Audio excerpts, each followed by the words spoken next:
Hello जी, राम राम जी। कैसे हो आप? हम सब तो ठीक है। आप कैसे हो? हमारा लोग अब ये साफ़ सफाई तो शुरू हो रहा है। सुबह की साफ़ सफाई, चाय वाय पीने के बाद की। अब हम अपने काम में लग गए। काम साफ़ सफाई, झाड़ू पोछा और अपने पहले लत्ते वत्ते तय करें। और देखो, डस्टिंग का भी काम इतना हो जावे कि एक आदमी को तो डस्टिंग में ही टाइम लग जाए, 1 घंटा तो डस्टिंग में ही लगा। और ये भी रोज़ नहीं होती, तीसरे दिन की तो करनी पड़े। डस्टिंग करने के बाद फिर मैंने झाड़ू लगाई। झाड़ू लगाते लगाते मैं बात भी कर रही थी, क्योंकि घर में और भी आदमी है, मैं अकेली थोड़ा ही हूँ, घर में सारे ही हैं। और बात करते करते मैंने झाड़ू भी पूरी कर दी। झाड़ू लगाते लगाते मैं बाहर के कमरे तक की आ गई। अब देखो, झाड़ू लगा रही थी। झाड़ू लगाने के बाद आज मैंने सोचा मैं का बाथरूम भी कर दूँ। देखो वो कितना गंदा हो रहा। गंदा क्या हो रहा कि पानी पानी भरा है, रोज़ बाल्टियों में चिपकन सी हो जावे। और टाइल भी थोड़ी गंदी सी लग रही थी मुझे। वैसे तो करते ना 15 दिन में तो करना ही पड़ा इन चीज़ों को भी।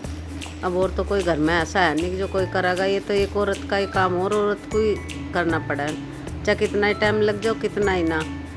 ये टाइल वैल साफ करी। इसमें मैंने हार्पिक और थोड़ा सा पानी मिलाया, और कुछ नहीं मिलाया।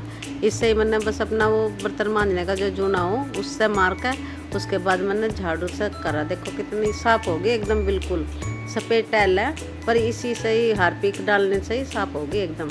फिर मैंने बाल्टी में भी जो हार्पिक था उससे भी बाल्टी में थोड़ी सी साबुन लगा कर सारी बाल्टी साफ़ करी। मग्गा साफ़ करा। मग्गा साफ़ करने के बाद फिर मैंने देखो कितना क्लीन हो गया मेरा बाथरूम, कितना अच्छा लग रहा। अब मुझे देख कर भी अच्छा लग रहा बाथरूम में। अपने बाथरूम को देख कर जो कोई अपनी मेहनत देखा ना तो कितना अच्छा लगा। अब मैं नहाने के लिए चली गई। उसके बाद आकर मैंने ये सोमवार की शाम के मैंने खीर बनाई थी, जो कि बरती थे सोमवार को। और देखो मेरे कान्हा जी और भोले बाबा, इन सब का जोत वोत लगा कर मैंने अपना व्रत पूरा किया। फिर ये अगले दिन सुबह किया।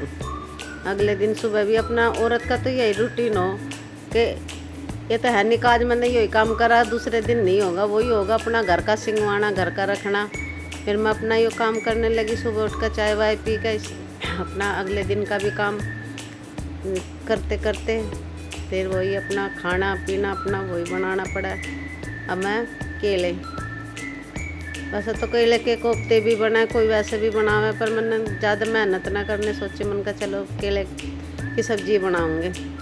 मैंने केले काटे धोए। अब मैं इन्हें तलूँगी, क्योंकि ऐसा तो ये घुल जाओगे। हम डायरेक्ट ना सब्ज़ी में डाल लेंगे, पहले इन्हें धो। मैंने इसमें तेल डाला और टमाटर मैंने छील ले। क्योंकि टमाटर के बहुत मोटे मोटे वो आ रहे छिलके, ये गलते नहीं जल्दी से उसमें तेल में। ये मैंने छील के और जब काटूँगी उसके बाद बहुत ही काम हो जा रहा। आराम से करते करते भी कितना टाइम हो जा रहा लगे लगे। अब मैंने तेल डाल कर मेरी तेल डाला, देख। अब मैंने तलने के लिए मेरा तेल पूरा गर्म हो गया। तेल डालने के बाद मैंने इन्हें थोड़े थोड़े करके फ्राई करे। एकदम ज़्यादा डाला तो फिर उन्हें ज़्यादा तेल डालना पड़ा। अब ज़्यादा तेल डालने के बाद फिर वो तेल बेकार ही जावा, लिकाड़ कर रखा, वो भी अच्छा नहीं लगता। दूसरी सब्ज़ी में डालने लायक भी नहीं रखता ना मेरे से होता। अगर मैं तेल लिकाड़ कर रख दूँ, दूसरी सब्ज़ी में डाल दूँ, उतना ही तेल डाल लो जितना अपना खपत हो। अब मैंने ये थोड़े थोड़े से तल कर डाल दिए। और अब मेरा मसाला टमाटर वमाटर डाल कर और मैं बनाऊंगी सूखी सब्ज़ी, क्योंकि इसे बच्चे पसंद नहीं करते। केले की सब्ज़ी, पपीते की सब्ज़ी हमें तो अच्छी लगा, पर बच्चों को ये सब्ज़ी बहुत ही कम पसंद आवे। मैं बनाऊंगी इसे सूखी सब्ज़ी बनाई। देखो कितनी बढ़िया बनी और खाने में भी बहुत अच्छी लग रही थी। मैंने इसमें अमचूर पाउडर डाला।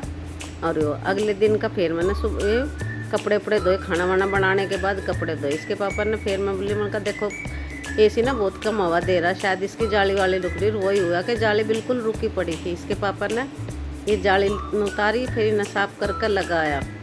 लगाने के बाद कपड़े का थोड़ा बहुत पोछा भी। और देखो अब कितनी बढ़िया हवा दे रहा है। अब शाम के टाइम मैंने तो अपने लिए वो बना लिए थे केले, फिर बच्चों के लिए बनाई दाल। बोले हम नहीं खाने के केले की सब्ज़ी, हमें नहीं अच्छी लगती है कि तुम बना कर धर दो। मैंने अपने बच्चों के लिए फिर दाल बनने रखी। भाई हम तो खा ले, हमें तो अच्छी लगा ये चीज़ें। और बच्चों के लिए मैंने दाल बनाई। दाल में डाल है पहले उसका वो निकाड़ा, सफ़ेद सफ़ेद जो झाग से आ जावे ना वो अच्छे नहीं लगते, और उनमें बीमारी भी हो, कितना भी धो लो फिर भी पकाने के बाद उनमें आवे ही हैं ये झाग। उसके बाद मैंने फिर विशु के लिए दूध गर्म करा। विशाल मतलब मम्मी मुझे भूख लग रही, मैंने कहा भाई तो इतना दूध पी, इतना रोटी तैयार होगा, दाल बनने में टाइम लगेगा। अब मैं बाहर गई, बाहर से आकर मैं दिए लेकर आ गई। और इसी के साथ हमारा ब्लॉग यही समाप्त होता है। लाइक और सब्सक्राइब करें।